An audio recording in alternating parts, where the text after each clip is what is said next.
일정한 경기도 광명시 등이 과잉 공급으로 가격이 떨어지고 배드타운이 될 것이 우려된다며 부동산 대책에 반대하고 나섰습니다.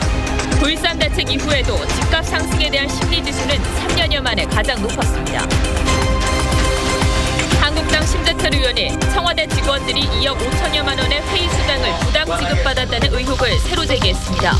청와대는 공무원으로 정식 임용되기 전에 지급한 정책 자문료라고 즉각 반박했습니다. 한국당은 대검찰청에 항의 방문했고 민주당은 심의위원을 국회 윤리위에 제소했습니다. 블랙 프라이데이를 본딴 코리아 세일 페스타가 올해로 3번째지만 참여하는 업체와 행사 기간은 대폭 줄었습니다. 마음에 드는 게 없었던 것 같아요. 그냥 할인하는 품목이 많지 않아가지고 소비 진작 효과가 없는 허울뿐인 행사라는 지적이 나옵니다. 세종시와 광주 등 4개 교육청이 6.25 전쟁 남침 서술 등은 빠지고 전 정권을 비판하는 내용을 실은 한국사 보조교재를 만들어 편향성 논란이 일고 있습니다. 어제 첫 단풍이 된 설악산의 모습을 카메라에 담았습니다. 다음 달 중하순쯤 단풍이 절정에 이를 것으로 전망됩니다.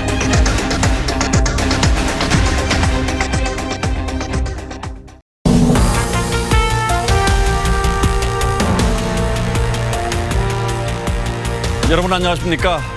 뉴스9의 신동욱입니다. 9.13 부동산 대책 발표 이후에 당장 집을 사기보다는 좀 지켜보자는 분위기가 퍼지면서 집값 상승세에는 일단 제동이 걸렸습니다. 하지만 문제는 심리입니다. 장기적으로 부동산 시장이 안정되려면 집값이 더 이상 오르지 않을 것이라는 심리가 중요한데 조사 결과는 그 반대로 나왔습니다. 집값이 오를 것이라는 시장의 전망이 3년 만에 최고 수준으로 치솟은 것으로 나타났습니다. 먼저 최윤정 기자가 보도합니다. 1년 후 집값에 대한 시장의 심리를 보여주는 주택가격 전망 소비자 동향지수. 지난달보다 10포인트나 올라 119를 기록했습니다. 2015년 10월 이후 2년 11개월 만에 가장 높은 수치까지 상승한 겁니다.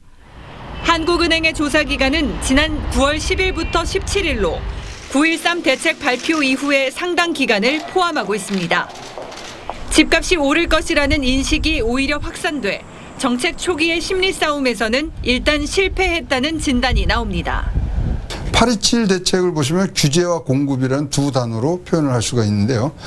9.13 대책의 수요 억제만 하는 그런 내용의 발표가 되면서 실망감도 이번 지수 조사하는 데 많이 포함이 된 것 같습니다. 대책 발표 이후 실제 집값 동향이 시장에 관심을 끄는 가운데 정부의 대출 규제 강화와 공급 확대 방침에 서울 아파트값 오름세는 일단 꺾인 것으로 나타났습니다. 한국감정원의 조사 결과 지난 24일 기준 서울의 아파트 매매가는 일주일 전보다 0.1% 상승해 전주 0.26%의 절반 수준으로 오름폭을 줄였습니다. 하지만 초강경 대책에도 서울 집값 오름세가 이어진 점에 주목해야 한다는 지적도 나옵니다. 작년에 8.2 부동산 대책 직후에는 서울 집값이 바로 내림세로 전환했기 때문입니다. 이에 따라 앞으로 발표될 주택 공급 대책이 시장의 불안을 얼마나 잠재울 수 있을지에 집값의 향방이 달려있다는 분석입니다. TV조선 최윤정입니다. 정부가 집값 잡겠다고 내놓은 수도권 아파트 공급 대책에 대한 해당 지자체들의 반발도 심상치 않습니다. 더 이상 아파트 공급을 늘릴 경우에 서울의 배드타운으로 전락할 수도 있고 기존 아파트 값이 떨어질 수 있다며 반대하는 수도권의 목소리가 확산되고 있습니다. 이어서 윤재민 기자가 보도합니다. 김포 한강 신도시입니다. 2기 신도시로 지정된 지 15년이 지났지만 아직 분양이 진행 중입니다. 전철이 없을 정도로 교통편도 부족합니다. 너무나 많은 차이가 나잖아요. 그 문제가 있다고 봐야죠. 인구가 지금 현재 좀 늘어나야 되는데 교통 환경이 지금 안 좋잖아요. 정부는 지난 21일 수도권에 3기 신도시 5곳을 지정했습니다. 신규 공공택지로 지정된 경기도 광명의 하안 2지구입니다. 바로 뒤에 대규모 아파트 단지가 있는데 이곳 주민들도 공공택지 지정을 반기지 않습니다. 주택 과잉 공급 때문입니다. 지금도 거의 배드타운인데 하안동 그쪽 들어오면은 하안동에 사시는 분들은 지금 집값이 떨어질까봐 걱정하고 있어요. 광명시는 공공택지 지정에 반대하는 보도자료까지 냈습니다. 교통대책 부족과 자체 뉴타운 사업 침체 등이 우려된다고 반발했습니다. 반대 의견을 표방을 해서 반대로 의견을 제출한 거거든요. 그래서 국토부에서 저희 시만 별도로 직권으로 공란 공고를 한 거예요. 청와대 홈페이지에는 정부의 신도시 조성에 반발하는 시흥과 광명, 파주 시민들의 국민청원글도 올라왔습니다. TV조선 윤재민입니다. 6.13 지방선거에서 당선된 공직자들의 재산이 공개됐습니다. 지자체장들은 특히 부동산 정책에도 영향을 미칠 수 있기 때문에 부동산 소유 현황에 관심이 쏠렸는데 백군기 용인시장은 주택 16채, 서철모 화성시장은 주택 9채를 신고했습니다. 홍혜영 기자가 취재했습니다. 백군기 용인시장은 본인과 배우자, 두 자녀 명의의 주택 16채를 신고했습니다. 서울 방배동에 본인과 아들 공동 명의의 아파트 1채와 한남동에 배우자 명의의 연립주택 13채 등 모두 42억 원 규모입니다. 예비역 육군대장 출신의 백 시장은 19대 당시 통합민주당 소속 비례대표 의원으로 대선 때는 문재인 대통령 캠프에서 안보 공약을 맡았습니다. 지난 9년 동안 군대 갔다 오지 않는 대통령을 만든 그런 정말 어처구니 없는 나라였어요. 재산 공개 뒤 투기 의혹이 일자 백 시장은 아내가 원룸형 빌라 한 동을 지어 임대 사업을 하고 있다고 해명했습니다. 하지만 정부가 부동산 투기 세력과의 전쟁을 선포하며 다주택자의 주택 매도를 유도하고 있고 백 시장 자신도 선거운동 당시 부동산 투기 등 공직자 비리를 뿌리 뽑겠다고 했던 만큼 주택 보유를 둘러싼 논란은 계속되고 있습니다. 본인 명의의 아파트 6채 등 주택 9채를 신고한 서철모 화성시장도 임대 사업을 위해 산 소형 아파트들이라고 설명했습니다. 광역단체장 중 재산이 가장 많은 사람은 오거돈 부산시장이 87억 원으로 1위였고 기초단체장은 엄태준 이천시장이 재산 53억 원으로 가장 많았습니다. TV조선 홍혜영입니다. 문재인 대통령이 유엔 총회 연설에서 북한의 비핵화 노력에 대해서 국제사회가 화답할 차례다, 즉 제재 완화를 요청하는 듯한 발언을 했는데 대북 제재와 관련해서 국제사회가 정면으로 충돌을 빚고 있습니다. 미국은 북한의 완전한 비핵화까지는 대북 제재를 이어가야 한다 했고 중국과 러시아는 이제는 제재를 풀어줄 때가 됐다며 반대 입장을 분명히 하고 있습니다. 보도에 송지욱 기자입니다.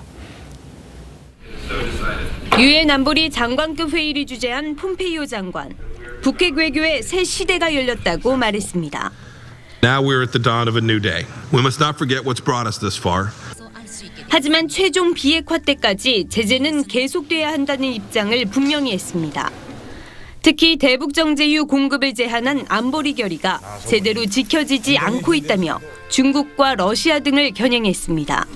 The cap of 500,000 barrels has been breached this year. We continue to see illegal imports of additional refined petroleum using ship-to-ship transfers, which are clearly prohibited under the UN resolution. 중국과 러시아는 반발했습니다. 중국은 최근의 진정과 비핵화를 더 장려하기 위해서라도 다른 접근이 필요하다고 주장했습니다. 安理会的决议列有可逆条款，规定可以根据朝鲜遵守决议的情况，对制裁措施进行调整。 러시아도 제재가 집단적인 처벌이 돼서는 안 된다며 북한의 점진적인 군축 조치에 따라 제재를 완화해야 한다고 주장하면서 미국과 충돌했습니다. TV조선 송지욱입니다. 이런 가운데 우리 정부는 동서해안 철도 연결을 위해서 북한과 합동으로 다음 달 현지 조사에 나서기로 했습니다. 청와대는 한미 정상 간에 이미 합의가 있었기 때문에 제재 위반 문제는 전혀 없다고 설명했지만 앞서 보신 것처럼 논란은 불가피해 보입니다. 최지원 기자가 보도합니다. 청와대가 동해, 서해선 철도와 도로 착공식 준비를 위한 현지 조사를 다음 달 시작하기로 했습니다. 지난달 남북이 합의한 평양 공동선언의 첫 이행입니다. 남과 북은 올해 안에 동서해선 철도와 도로 연결을 위한 착공식을 가질 것입니다. 김의겸 청와대 대변인은 10월 중에 유엔사와 협의에 실시하기로 했다며 대북 제재가 장애물이 안 된다고 했습니다. 문재인 대통령의 유엔 총회 연설과 한미 정상회담을 통해 큰 줄기와 가닥이 잡혀 있기 때문에 실무 합의가 원만히 진행될 것이라고 장담했습니다. 하지만 백악관은 한미 회담 직후 낸 브리핑에서 대북 제재의 강력한 집행을 강조해 입장차를 보였습니다. 유엔 군사령부는 지난 8월 말 북측 철도를 공동 점검하기 위해 군사분계선을 넘으려던 통일부의 계획을 불허한 적도 있습니다. 청와대는 남북 정상 간 합의가 있었다고 강조하지만 트럼프 대통령의 구두 합의만으로는 실무 단계에서 새로운 복병을 만날 가능성을 배제할 수 없습니다. TV조선 최주원입니다. 국내 최초의 초음속 고등훈련기 T-52 미 공군의 차기 훈련기 사업에서 탈락했습니다. 18조 원대의 계약을 놓친 것도 아쉽지만 미국 시장 개척을 발판으로 100조 원대 세계 시장의 문을 두드리겠다는 한국 방위산업의 큰 그림에도 차질이 불가피해졌습니다. 먼저 김동현 기자의 보도를 보시고 이어서 탈락의 배경, 파장에 대해서 자세히 따져보겠습니다.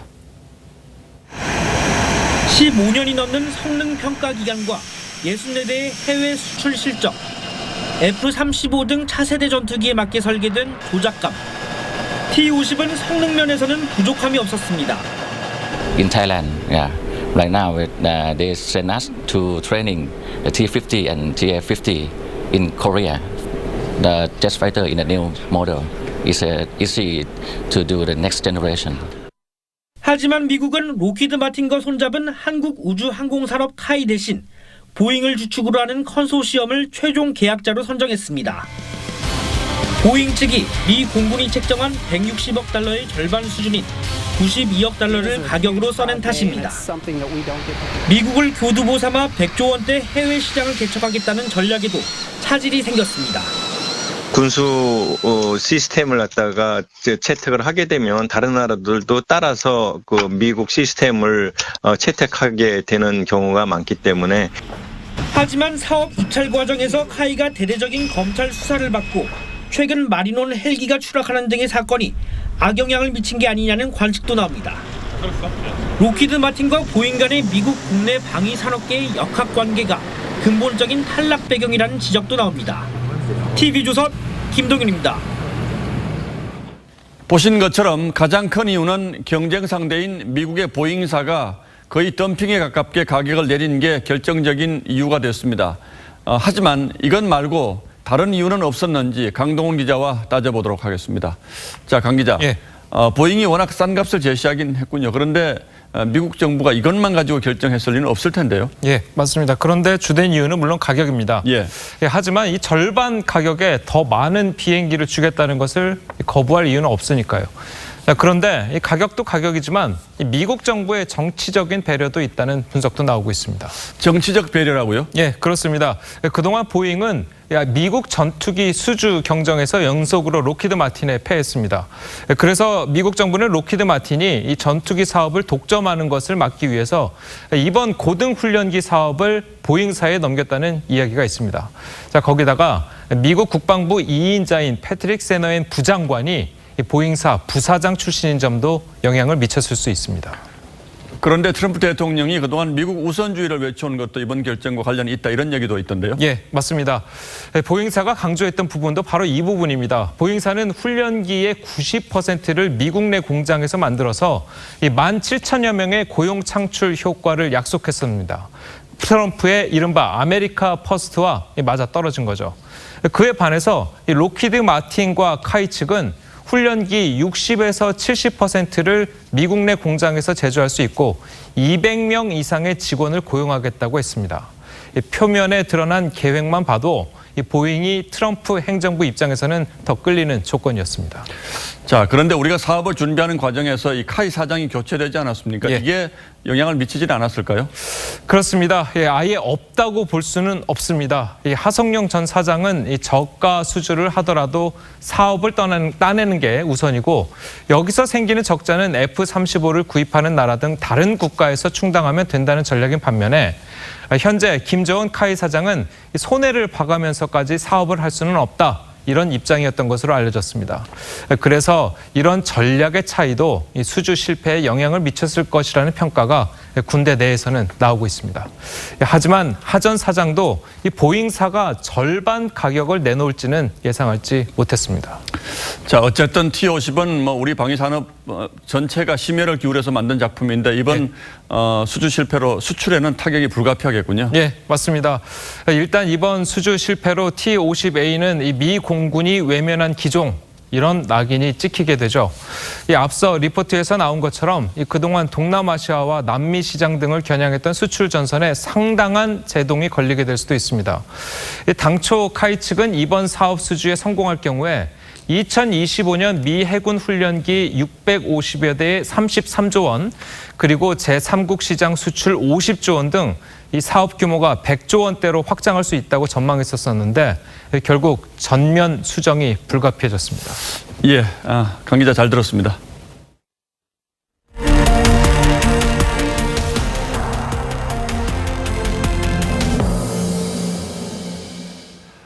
자유한국당 심재철 의원이 청와대 업무 추진비를 공개한 데 이어서 이번에는 청와대가 직원들에게 부당하게 회의비 2억 5천만 원을 지급했다며 그 내역을 공개했습니다. 특히 이번에는 회의비를 받아간 청와대 직원들의 실명까지 공개를 했는데 청와대는 명백한 허위 사실이라고 반박했습니다. 보도에 윤태윤 기자입니다. 한국당 심재철 의원은 기획재정부 재정정보 시스템에서 입수한 정부 예산 내역을 분석해 청와대가 내부 회의 참석 수당으로 한 번에 10만 원에서 25만 원씩 직원들에게 지급했다고 발표했습니다. 261명이 1666회에 걸쳐 2억 5천만 원을 받았다고 분석했습니다.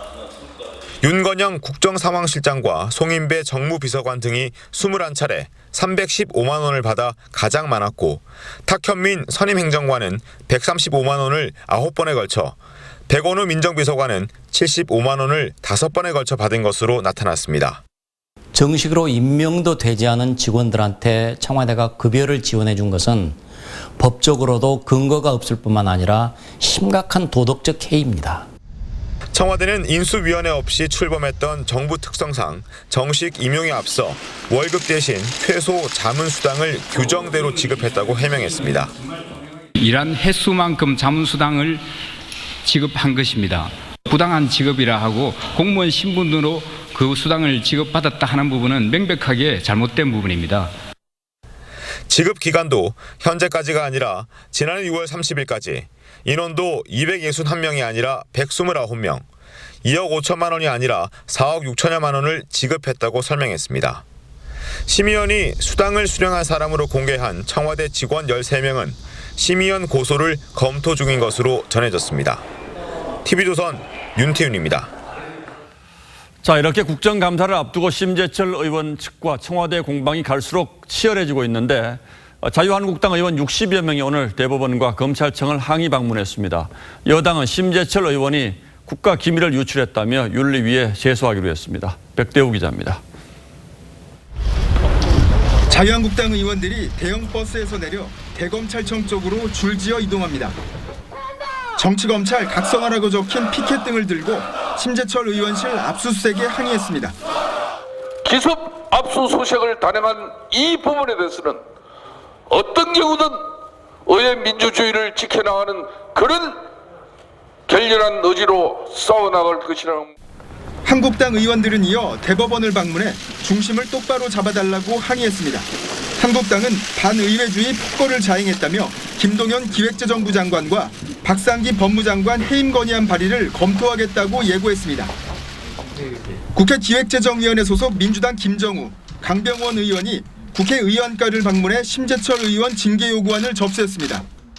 국가기밀에 해당하고 접근할 수 없는 정보를 심의원이 유출했다면서 적법 절차에 따른 징계를 요청했습니다. 후반기 국회 윤리위가 구성되자마자 이 심재철 의원 징계안을 엄히 다스려 주실 것을 다뤄주실 것을 부탁드립니다. 민주당 기재위원들은 심의원의 기재위원 사임도 주장했습니다. 심의원이 기재위원으로 있는 한 국감 일정에 합의할 수 없다면서 국회 일정과의 연계 가능성도 내비쳤습니다. TV조선 백대호입니다.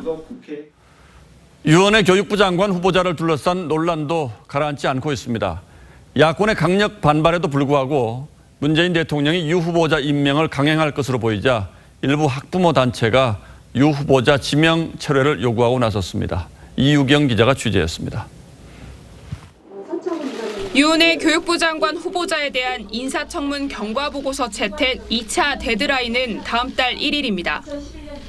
김의겸 청와대 대변인은 유 후보자에 대한 청문보고서 송부 재요청을 오늘 했고 기한은 10월 1일까지 사흘이라고 말했습니다.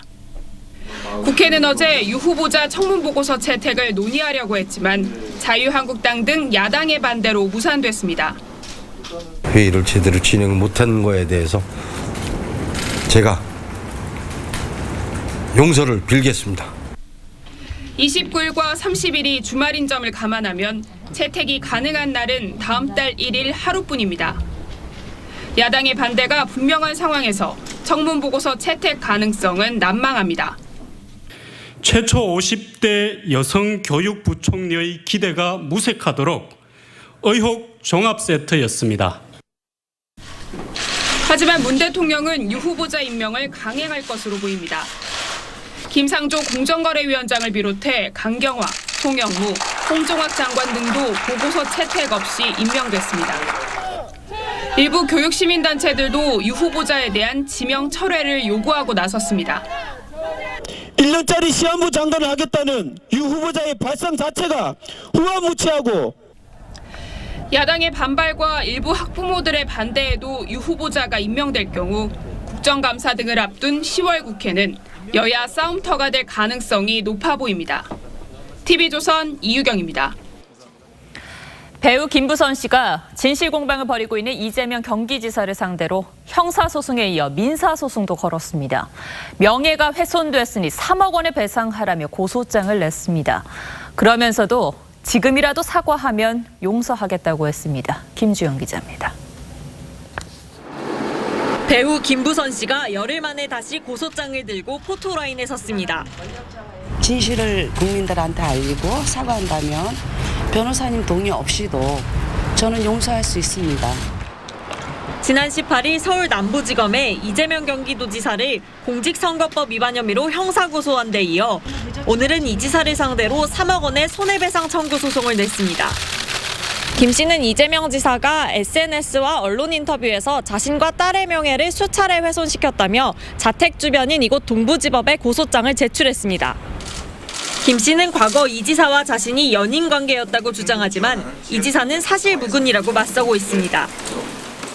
허언증 환자다, 대마초를 상습적으로 피지 않냐, 이런 발언들이 여러 차례 있습니다. 김 씨는 승소할 경우 소송 비용을 제외한 나머지 돈은 모두 미혼모를 위해 기부하겠다고 밝혔습니다. 이 지사 측은 고소장을 확인한 뒤 적절한 대응을 해나갈 예정이라고 밝혔습니다. TV조선 김주영입니다. 광주와 전북 등 4개 교육청이 한국사 보조교재를 공동 개발해 중고등학교에 배포했습니다. 그런데 내용을 두고 편향성 논란이 일고 있습니다. 6.25 전쟁을 남침 없이 설명하고 핵실험이나 금강산 피살 사건은 언급하지 않은 채 남북 관계가 경색됐다고 서술했습니다. 윤혜웅 기자입니다. 전북과 강원, 광주, 세종 등 4개 교육청이 공동 개발해 지난 7월 관내 중고교에 배포한 한국사 보조교재입니다.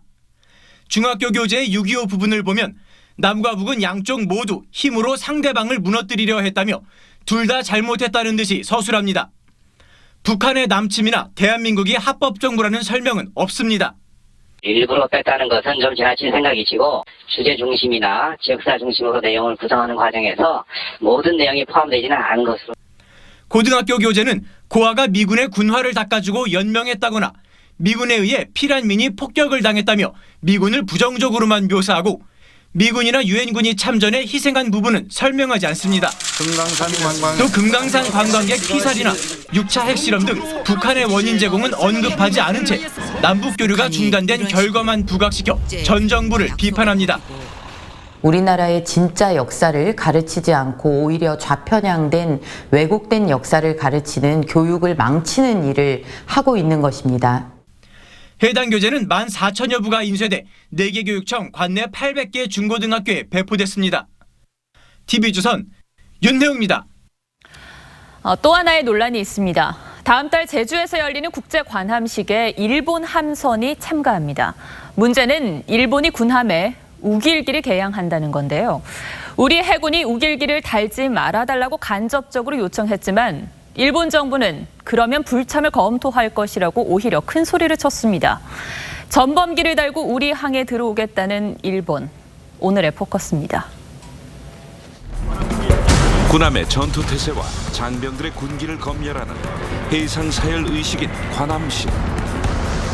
우리 해군이 다음 달 10일부터 제주에서 국제관함식을 개최합니다.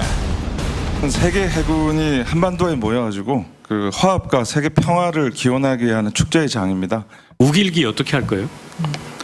여기서 잠깐. 우길기는 2차 세계대전 당시 일본이 사용하던 것으로 군국주의의 상징으로 여겨집니다. 하지만 일본 해상자위대는 이를 군깃발로 사용해왔습니다. 그런데 우길기 어떻게 할 거예요? 그다음 자국의 군함에 자국의 해군기를 다는 그 국제 관례 등을 고려해서 좀 폭넓게 이해를 해주시길 당부드립니다. 우길기를 달더라도 어쩔 수 없다는 겁니다. 청와대 국민청원에는 일본의 참가를 거부해야 한다는 글들이 잇따라 올라왔습니다. 전범기 퇴치운동을 벌이고 있는 서경덕 교수는 일본 해상자위대 측에 우길기를 달지 말라고 촉구하는 이메일을 보내기도 했습니다. 일본에서 사용했다는 자체는 아직도 제국주의 사상을 버리지 못했다는 일이기 때문에 이러한 점을 좀 세계인들에게 널리 부각시키고 싶었습니다. 반대 여론이 들끓자 해군도 입장이 좀 바뀌었습니다. 제반 협조사항을 전파하면서 해상사일 시 자국의 국기와 태극기를 개양하는 것이 원칙이다라고 공지한 바 있습니다. 그러니까 사열을 할 때 자국 국기인 일장기와 개최국 국기인 우리 태극기를 달아달라고 했다는 겁니다. 하지만 일종의 드레스 코드 같은 요청 사항인데다 그나마도 정박 중일 때는 관여할 수 없다는 게 해군의 설명입니다. 일본 방위성 관계자는 아사히 신문에 한국의 요구는 비상식적이라며 우길기를 내리는 게 조건이라면 참가하지 않는 것까지 검토할 것이라고 했습니다. 실제로 일본은 1998년과 2008년 부산에서 열린 관함식 때도 우길기를 달고 참가했었습니다. 독일은 2차 세계대전 이후 전범기인 나치 문양 사용을 법적으로 금지했습니다. Mit großer Scham. Denn es waren Deutsche, die das Leid und den Tod von Millionen Menschen verschuldet oder in Kauf genommen haben. 일본에게 이런 상식을 기대할 수 있는 날 언제쯤 올 수 있을까요? 뉴스나인 포커스였습니다. 네, 포항 북부 소방서에서 소방장비 2천만 원어치가 감쪽같이 사라졌습니다. 도둑이 든 것으로 추정되는데 CCTV가 없는 곳이라 언제 도둑 맞았는지도 모르고 있습니다. 정민진 기자입니다. 경북 포항 북부 소방서입니다. 2층 사무실 보관함에 있던 소방장비 45대가 사라졌습니다. 항상 열려있던 뒷문으로 누군가 침입한 것으로 보입니다. 범인은 CCTV가 없는 이 뒷문으로 들어왔습니다. CCTV가 우리 호텔 당시에 4개밖에 없었으니까 전부 사각이라서. 공기호흡기와 방화복, 화재 진압 헬멧 등 전문 소방용품 2천만 원어치가 없어졌습니다. 공기호흡기 세트 중고품은 인터넷에서 100만 원대에 거래되지만 쉽게 처분하기 어려운 특수 장비입니다. 쓰는 곳이 한정돼 있어요. 쉽지 않죠. 저희도 만약에 내입을 한다면은 세금계산서라든가 아니면은 뭐 주민등록번호라든가 이런 걸 다 그거 하죠. 소방서 측은 뒤늦게 보관함에 자물쇠를 달았습니다. 하지만 언제 도둑이 들었는지도 모르고 있습니다. 내부 서인도 조사하고 있고 외부 서인도 조사를 하고 있는데 조사를 해보니까는 이 돈을 어디에 달렸는지도 몰라요. 지난 1일부터 10일 사이로 추정만 할 뿐입니다. 하루에 다 없어진 건지 주기적으로 이루어졌는지에 대해서는 이제 수사 중에 있다. 경찰은 절도 용의자를 찾기 위해 소방서 근처 CCTV를 추가 조사할 예정입니다. TV조선 정민진입니다. 청와대 홈페이지에 명절을 없애자는 청원이 여러 개 올라왔습니다. 추석 직후에는 이혼 상담도 급증한다는데요. 변호사 사무실까지 찾아가게 하는 이 명절 스트레스는 어떤 것인지 한승원 기자가 보도합니다. 추석 명절 직후 변호사 사무실. 이혼 상담 전화가 잇따릅니다. 상담 메모지가 모자랄 정도입니다. 이혼 상담 원하시는 건가요? 다른 사무실도 마찬가지. 전 직원이 상담을 위해 대기 상태입니다. 이렇게 이혼 상담을 위해 변호사 사무실을 찾거나 전화 상담을 요청하는 건수도 명절 직후 평소 대비 1.5배나 급증했습니다. 여성의 사회적 지위는 높아졌는데 송편, 전, 잡채 같은 추석 대표 음식 마련 등 며느리의 명절 노동은 그대로다 보니 불만은 쌓일 수밖에 없는 구조라는 것입니다. 임신 중 명절 음식을 해야 하는 경우, 처가보다 시댁이 항상 우선인 경우, 양가의 잔소리 등이 이혼으로 이어지는 사유라고 말합니다. 임신 중인데도 계속 음식을 한다거나 좀 일방적으로 희생을 강요하는 경우에 그런 사례가 있는 것 같습니다. 평소 부부간 갈등에 명절 스트레스까지 더해져 가정법원에도 이혼 소장을 내려는 부부들의 발길이 이어집니다. 원래 이혼할 생각. 네 번째 하는데 이제 이혼해서 안 하고. 이렇다 보니 명절 직후 제기되는 이혼 소송 건수만 평소의 2~3배에 달하는 상황입니다. 이런 이유 등으로 청와대 국민청원 게시판에도 명절을 없애자는 글이 이미 100건을 넘어섰습니다. TV조선 한성원입니다. 미국의 블랙 프라이데이를 본따 만든 국내 최대 쇼핑 축제인 코리아 세일 페스타가 오늘부터 시작됐습니다. 알고 계셨습니까? 올해가 3번째인데 참여 업체도 예산도 기간도 모두 줄었습니다. 무늬만 쇼핑 축제가 될 처지입니다. 황민지 기자가 현장을 돌아봤습니다. 서울 명동거리에 코리아 세일 페스타의 개막을 알리는 깃발이 내걸렸습니다. 오늘부터 열흘 동안 전국 백화점과 대형마트, 시장 등에서 할인 판매와 경품 행사가 이어집니다.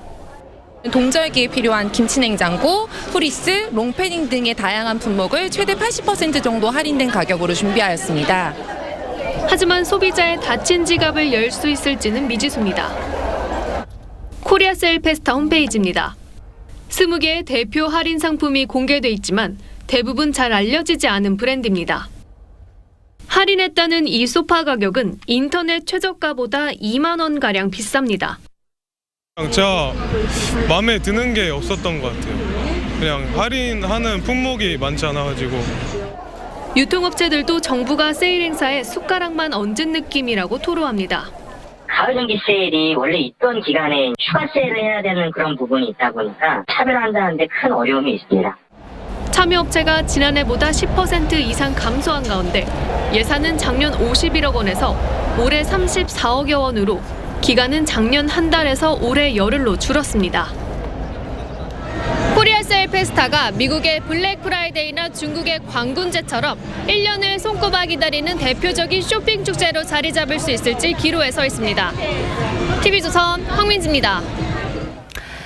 예금보험공사가 당사자들에게 알리지도 않고 개인의 계좌 추적을 해온 것으로 드러났습니다.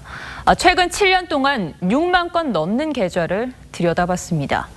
예금보험공사가 그런 권한이 있는 것인지 김보건 기자가 단독 보도합니다.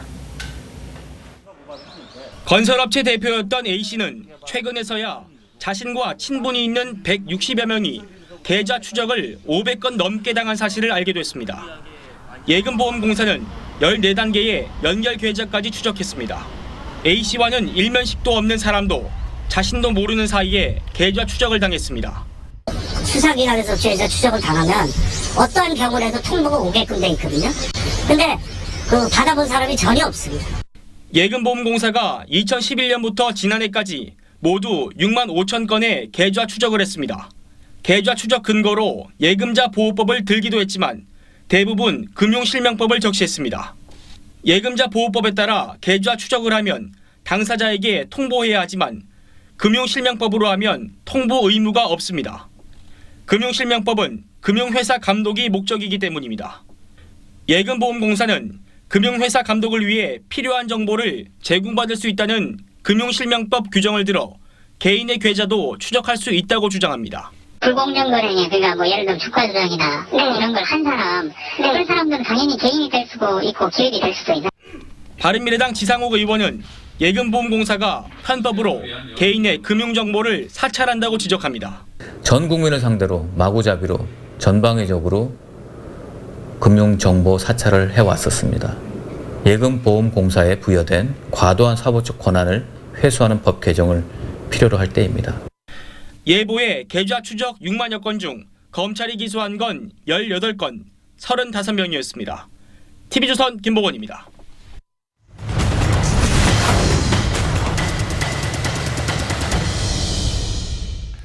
예, 저희 TV조선이 연속 보도로 국가산업단지들을 살펴봤는데 하나같이 위기가 아닌 곳이 없었습니다.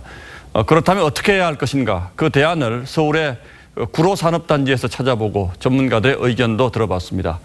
위기의 국가산업단지 마지막 순서는 이상배 기자가 준비했습니다.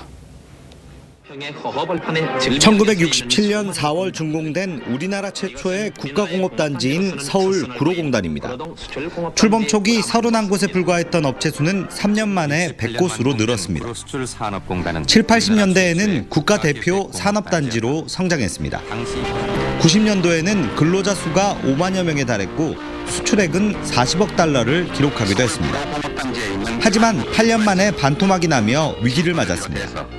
임금은 올라가고 또 여러 가지 경쟁력이 이제 떨어지는 거죠. 그 싼 임금을 가지고 하던 그러한 그 업종들이 설 자리가 없어지게 되더라고요.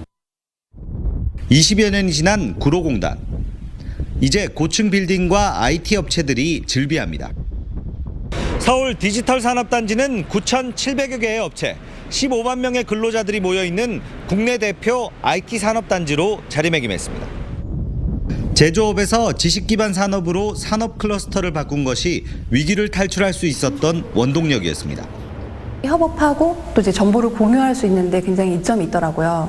그리고 이제 일단은 스타트업을 위한 각종 지원 프로그램들이 많이 있었고. 현재 전국에 있는 국가산업단지는 44곳. 대부분이 전통적 제조업 기반 시설입니다. 일부 노후 단지에서는 문화, 복지 공간 등을 넓히는 재생 사업이 진행 중입니다. 하지만 전문가들은 제조업 패러다임 자체를 탈피해야 한다고 진단합니다. 산업단지의 제조업에 대한 그 패러다임 자체를 바꿔야 되는 거예요. 완전히 바꿔가지고 어떤 새로운 비즈니스 모델이 그 속에서 태동되도록.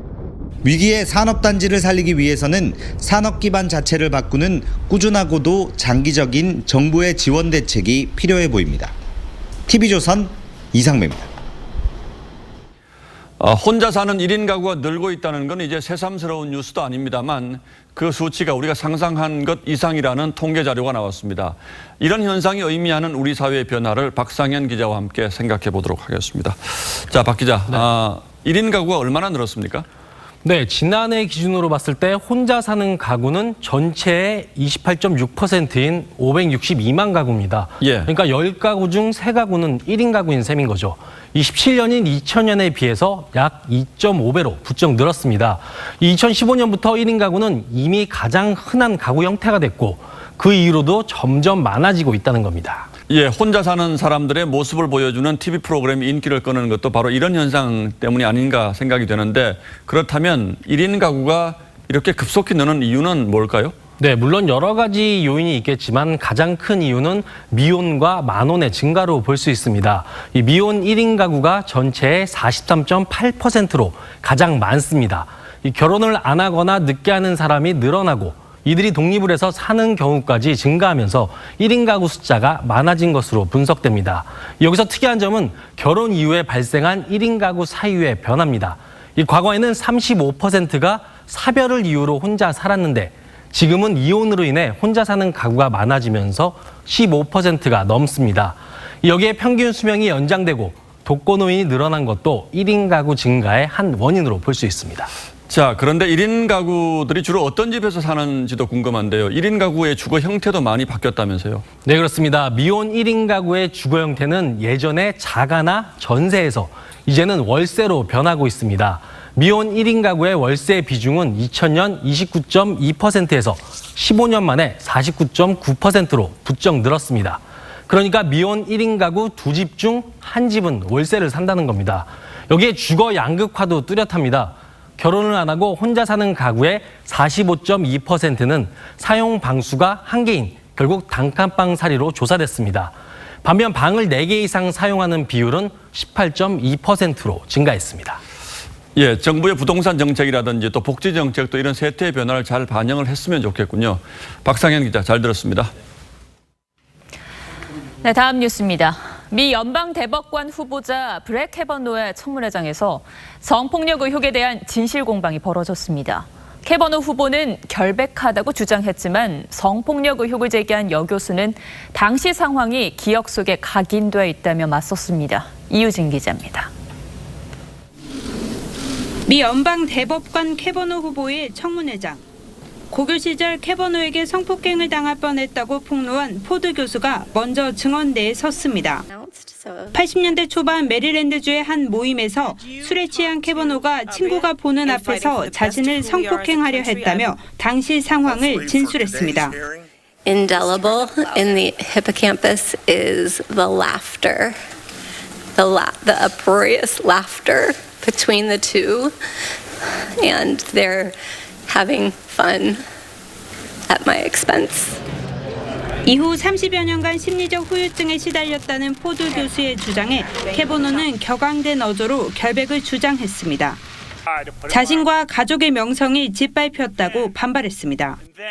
This confirmation process has become a national disgrace. The Constitution gives the Senate an important role in the confirmation process.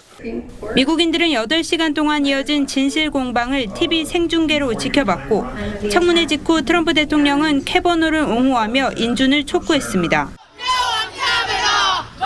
하지만 청문회장 밖에선 캐버노에 대한 조사를 요구하는 여성 시위가 잇따랐습니다. TV조선 이유진입니다. 47명이 탄 여객기가 태평양 바다 위에 불시착하는 일이 발생했습니다.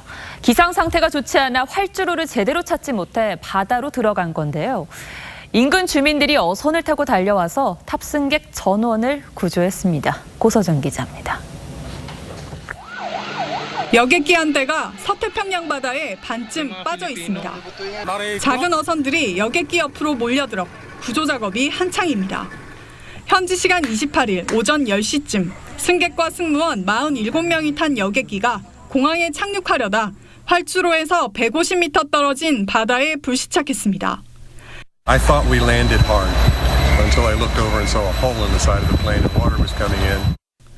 이 사고로 승객 4명이 골절상을 입었지만 인근 어부 등의 신속한 구조 덕분에 모두 생명은 구했습니다.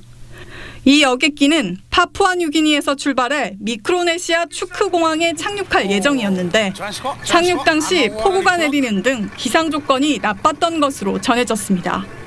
AP통신은 2009년 150여 명이 탄 여객기가 뉴욕 허드슨강에 불시착한 허드슨강의 기적을 보는 듯했다고 보도했습니다. TV조선 고서정입니다. 설악산에 올해 첫 단풍이 들었습니다. 폭염 탓에 지난해보다 닷새 늦었지만 일교차가 커서 올해 단풍은 더 곱다고 합니다.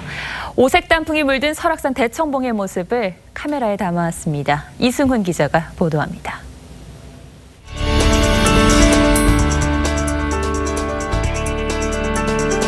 해발 1708m 설악산 대청봉입니다. 자욱한 안개가 걷히자 오색 물감을 뿌린 듯 설악산의 단풍이 모습을 드러냅니다. 오솔길 곳곳에 선홍빛으로 물든 단풍이 등산객을 반깁니다. 꽃단풍. 꽃단풍. 아, 내 같은 단풍이 없어요. 울긋불긋 물든 백두대간에 운해가 유유히 흐릅니다. 공룡 능선의 기암괴석과 어우러져 신비로운 풍경을 만듭니다. I really like the view, all the stones, the rocks, and the color from the falls. I love it. It's great. 설악산은 어제 첫 단풍이 관측됐습니다. 폭염 때문에 설악산의 첫 단풍은 지난해보다는 닷새 늦었습니다. 단풍은 하루 20km씩 남쪽으로 물들어 다음 달 중순이면 한라산 정상에서 첫 단풍을 볼 수 있습니다. 첫 단풍 시기는 오대산 10월 2일, 지리산 10월 12일, 내장산은 10월 21일입니다. 올해는 늦더위에 큰 일교차가 더해져 단풍이 더 곱겠습니다. 예년에 비해서 일교차가 좀 심하다 보니까 단풍이 색깔이 좀 더 선명하고 좀 예쁜 것 같습니다. 단풍이 가장 화사하게 물드는 절정 시기는 설악산은 10월 20일, 북한산은 10월 28일, 내장산은 11월 6일로 예상됩니다. TV조선 이승훈입니다.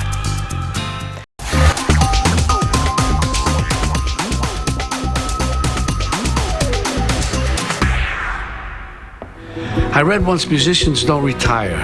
They stop when there's no more music in them. Well, I still have music in me. 예, 40년을 일하고 은퇴한 70살의 로버트 드니로가 입사 지원서를 영상으로 찍는 장면입니다. 그는 젊은 여사장의 비서로 취업해서 경륜과 지혜로 회사와 동료들을 이끌고 위로하죠. Okay, what's the deal with the handkerchief? That one, I just don't get at all. The best reason to carry a handkerchief is to lend it. 예, 영화 인턴은 이렇게 말합니다. 경험은 늙지 않는다고. 우리도 이 영화처럼 활기차게 일하고 싶은 노인이 많습니다. 그런데 지난해 조사 보고서를 보면 일하는 노인이 오히려 더 불행하다고 합니다. 왜 그럴까요? 어제 나온 통계청 조사 결과에 답이 있습니다. 생계 때문에 어쩔 수 없이 막일이라도 하는 노인이 많기 때문입니다. 우리나라에서는 1원에서 74살 노인 3세 1명이 일을 한다고 합니다. OECD 평균의 2배가 넘지만 정작 노인 빈곤율은 유럽연합에서도 최악인 에스토니아보다도 3배나 높습니다. 스스로 해결하는 생활비 비중은 62%로 사상 최고치를 기록했습니다. 자녀가 부모를 부양하는 시대도 이미 지났습니다. 그래서 먹고 살려고 일자리를 찾을 수밖에 없고 그나마 단순 노무직과 일용직이 고작입니다. 직업마다 더 이상 돈 벌기 힘든 법적 나이를 가동연한이라고 합니다. 수명이 늘면서 육체 노동자가 가동연한도 65살까지 늘어났지만 한국의 노인들은 그보다도 10년 더 몸을 부려야 합니다. 이고진 저널거니 짐벗어 나를 주오. 나는 젊었거니 돌인들 무거울까. 늙기도 서러운데 짐까지 지실까. 예, 조선시대 송강정철의 가사처럼 한평생 재운 노인의 짐을 풀어주는 것은 사회와 아랫세대의 책무일 겁니다. 하지만 젊은이들은 일자리가 없어서 아우성이고 노인들은 고된 일이라도 매달릴 수밖에 없는 것이 지금 우리의 처지입니다. 9월 28일 앵커의 시선은 노인을 위한 나라는 없다였습니다.